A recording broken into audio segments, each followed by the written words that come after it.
Mr. Nas here. My voice sounds awful. But I'm here, Danhausen. Why am I here with Danhausen? Because I'm going to talk about pronoun-antecedent agreement. And the reason I got Danhausen up is because when Danhausen refers to himself, he does not use pronouns. So, as it says next to me, Danhausen is ready for Danhausen's interview.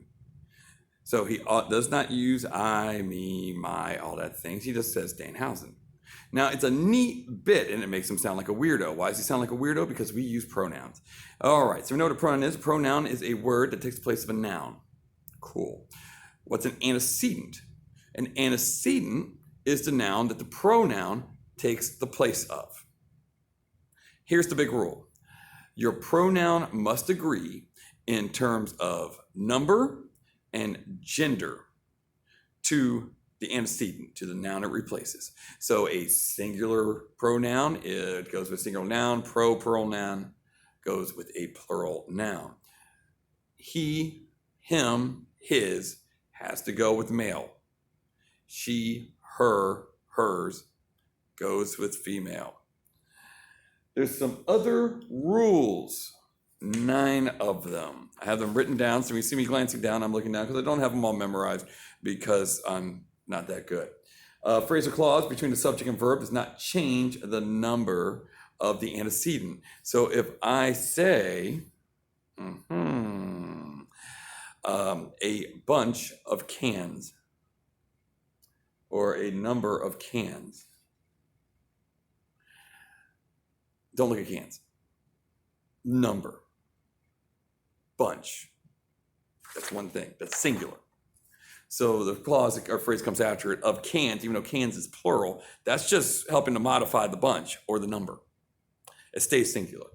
Indefinite pronoun antecedents take singular pronoun, and plural indefinite article antecedents require plural pronouns. And so when you have indefinite, that's things like bunch. That's one thing. Several's multiple, so it's plural. There's a bunch of them. I'll have them listed in Schoology for you with a nice little list. Compound subjects joined by and always take plural. So if I say Mr. Nas and Mr. Kaufman go to their house, as if me and Mr. Kaufman was getting we're renting a house or an apartment, or we had someplace we're checking on out, it would be both of us because it's and. So 2 people and. Now let's see if it's or nor. This is a tricky one because it's whichever is closest to the pronoun. This sounds weird. Mr. Nas or his students need to take their plural test. But if it was the students or Mr. Nas have to take his test. So if the plural is closer, use the plural. If the singular is closer, use the singular. It's a weird rule. That's the weirdest rule. Collective nouns, group, jury, crowd, team, they use singular pronouns. Titles of single entities. That's like a book, an organization, a country. United States. Okay, United States is one country. It uses singular, even though states is plural. Hunger Games. That's the name of the book, The Hunger Games. Even though games is plural, we're talking about one book, so it's singular. Let's see, this is... there's some things that look plural, but they're really singular. News. There's an S on the end, but still singular. Measles, mumps, physics. Science, physics. Physics is one thing, so it's singular.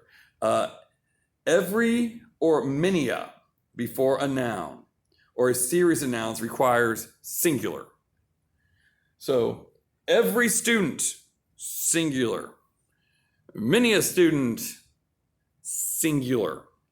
And the number of, and a number of. All right, this is a weird one. The number of books, singular. A number of books, that's plural. Those are the weird rules of them. There's the 9 weird rules. Those are in the Schoology page. Check them on out. I'll have some no red ink for you guys to practice with this week. I'm sure it'll go well. And remember, don't be like Danhausen and love your pronouns, because Danhausen says so. See you later.